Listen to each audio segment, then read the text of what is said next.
First off, congratulations on the recent delivery of your baby boy. You mentioned that he's 3 weeks old and you're just dying to get some sleep.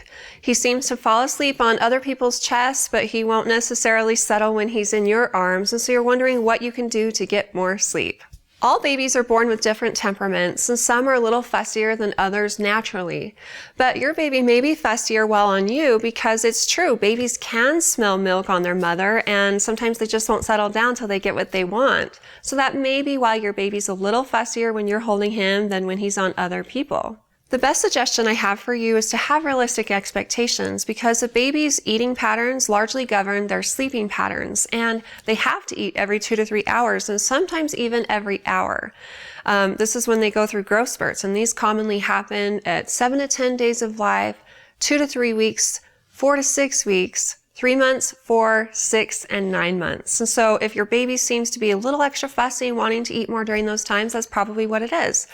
Growth spurts typically last a couple of days and then they go back to their normal pattern, but it's important to feed a baby on demand, especially at this age, because they need all of those calories. They're growing so much and they need like constant nourishment. Also, a baby's tummy is very small and can't hold much volume, so they need to eat small amounts frequently during each 24-hour period. So this is why it's normal for them to eat every 2 to 3 hours. That means that you'll be up every 2 to 3 hours feeding your baby. And this is 2 to 3 hours from the beginning of one feeding to the beginning of the next. And so you have to take into account the fact that after you feed the baby, they may not go back to sleep. You have to change them, sometimes entertain them, and then they go down and then they're up an hour later. So it can be very taxing, and there is no fatigue like the fatigue that a new mom experiences. But there's hope in sight, because between 4 and 6 weeks of life, there are some changes happening within a baby's body that allows them to start to sleep longer stretches of time. One is circadian rhythm.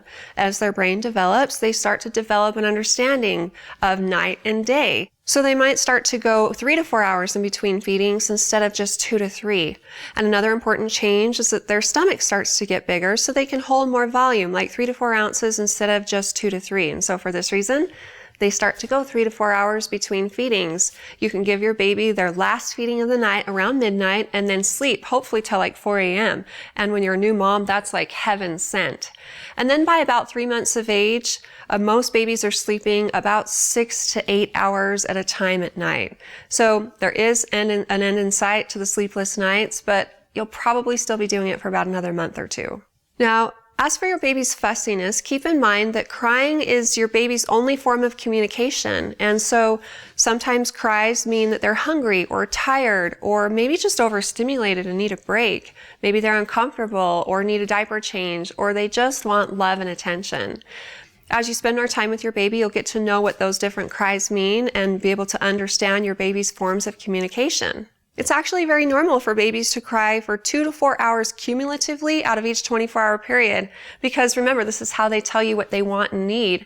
And so if you're trying to calm a fussy baby, one of the first things you can always try is feeding them. If it's been long enough that they'll want to eat again, that may very well be the reason. If that's not it, check their diaper. Make sure that they're comfortable, they're not too hot or too cold. If you've addressed all of these things, you've given them lots of love and attention, and they're still crying, remember 3 S's. The first is sound. You know, you've heard moms talk about vacuum cleaners and turning on the dryer or going for a drive in the car. All of those sounds are soothing, and so maybe you could try like an ambient noisemaker or something. You also hear moms naturally going shh with their babies, and it's not like they're telling them to be quiet, it's just because that's a soothing sound to a baby. The second S is sway. Babies like motion, and so when you hold a newborn, what do you automatically do? You start swaying gently because they like that motion, that's soothing to them. There are also lots of different things on the market where you can put your baby in it and it will gently rock them. You can look into those if you're interested. Just always keep safety in mind. Safety is first. And the third S is sucking. Sucking is very soothing to a baby. And you mentioned that your baby likes to nibble on you for like 3 hours straight, and that is not good for either of you. So there's a big difference between nutritive sucking and non-nutritive sucking.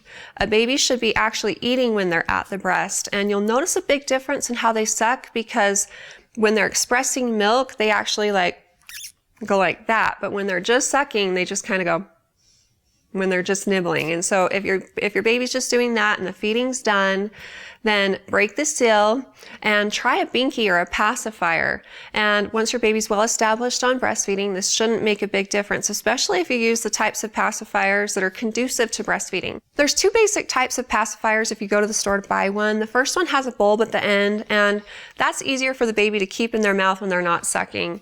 You may be more interested in the type that is just straight, because the baby has to work just as hard to keep that in their mouth as they do the natural nipple.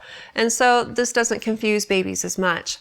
I would encourage a pacifier in between feedings instead of letting your baby nibble on you, because eventually that will cause sore, cracked nipples.